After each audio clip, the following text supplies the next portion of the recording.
Shaylee Peters here with you on the Rural Radio Network, coming to you live from the American Farm Bureau Federation's annual convention and trade show happening down here in San Diego. And I've got here with me Charlie Arnot. He is the CEO with the Center of Food Integrity.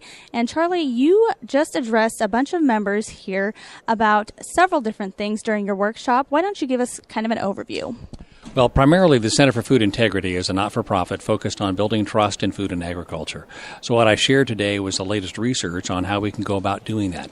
What do we do when science and consumers collide, when science says, yes, we can do it, and consumers say, not so fast?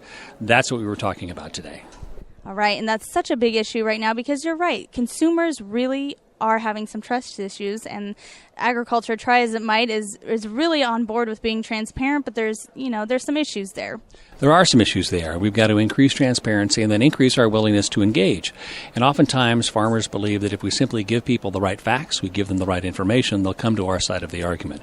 Well, what our research has shown that it's really about connecting based on values. Can you and I talk about a conversation where we share the same values, that I can communicate to you as a farmer that I care about the things that are important to you? So if you raise questions about food safety or about production practices, how we manage animals, crop protection, GMOs, whatever it happens to be, I don't get defensive. I don't start talking about science. I embrace your concern. I say, I understand your concern. I hear your question, and I certainly appreciate that. Thanks for sharing it with me.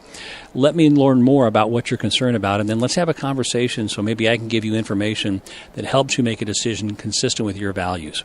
So it's a different way of thinking about how we engage and how we approach the issue as opposed to simply providing more facts and more figures. Okay, and why do you think that consumers have moved away from the science? Because generally it's accepted that science is science, facts are facts. Well, it's interesting because they're really looking for not whether or not we can do these practices, but whether or not we should. And that's really where the conversation is taking place. So I don't know it's the issue that people are moving away from the science because they do understand the science, or they do accept science, but science alone is not sufficient. Because even if you can do this, I'm not sure you should do this. And so even if GM is safe, even if animals are okay within those facilities, I'm not sure you should until you help me understand that it's consistent with my values and expectations.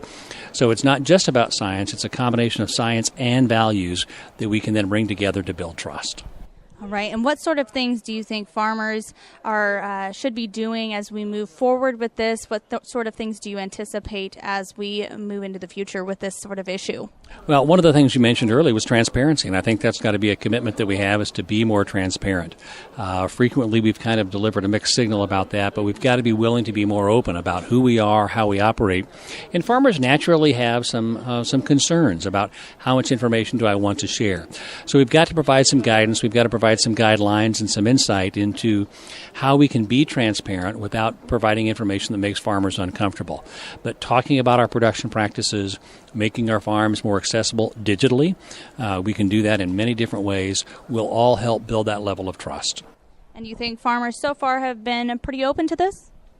Generally, I think most farmers are, because farmers are frustrated, they're angry, they're understandably confused about how do we move forward, because they know they're doing the right things, they know their values haven't changed, they're still committed to producing good food, taking care of the environment and protecting animals, and yet that's not the public perception.